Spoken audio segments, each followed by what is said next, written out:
আসসালামু আলাইকুম প্রিয় প্রবাসী ভাইরা, কেমন আছেন? আমি সৌদি আরব থেকে টিকিট কেটে চলে যেতে পারবো কিনা? অনেক প্রবাসী ভাইরা নতুন আসলে সৌদি আরবে আইন কারণ জানে না, আমাদেরকে কিছু ভুল প্রশ্ন করে থাকে। কারণ তারা নতুন এসেছে সৌদি আরবে, আইন বিষয়ে কিছু জানে না। এবং কি পুরান যারা আছে তারাও দেখা যায় কি অনেক প্রবাসী ভাইরাও জানে না সৌদি আরবের আইন সম্পর্কে। অনেকজনে বলেন আমাকে কফিল আমাকে হুরুপ দিয়েছে, আমি কি চাইলে টিকিট কেটে চলে যেতে পারবো কিনা।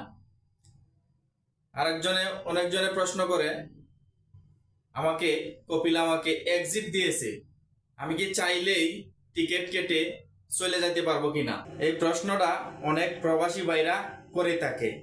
আজকের এই বিষয়েই তথ্য দেওয়ার চেষ্টা করব। বাংলাদেশ থেকে আমরা কিন্তু খুব সহজভাবে আসতে পারি। সৌদি আরবে থেকে যাইবার সময় কিন্তু আমাদের ভিসার প্রয়োজন, ভিসা লাগবে যাবার সময়। কারণ সৌদি আরব থেকে যাওয়ার সময় কিন্তু টাকা খরচ করলেও আপনি কিন্তু ভিসা নাও পেতে পারেন। সৌদি আরব থেকে আপনার যাওয়ার সময় দুই ধরনের ভিসা নিতে হবে, একটা কুরুজ নিহায় আর একটা কুরুজ আলবা।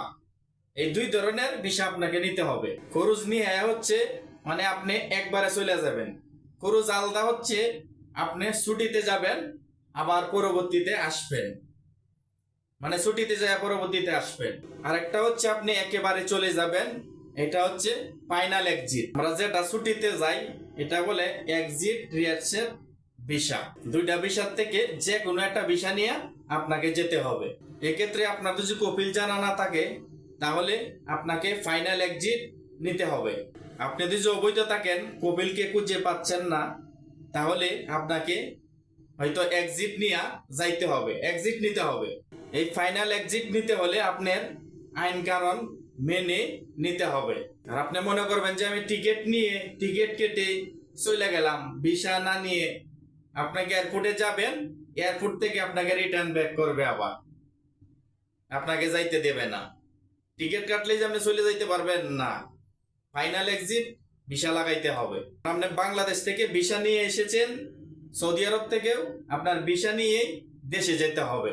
কারণ অনেক সময় দেখা যায় কি যাদের ক্রুজ নিয়ে দিছে 7 দিন ওভার হয়ে গেছে, তাদের ক্ষেত্রেও কিন্তু একই সিস্টেম, আপনাকে ফাইনাল এক্সিট নিয়ে যেতে হবে।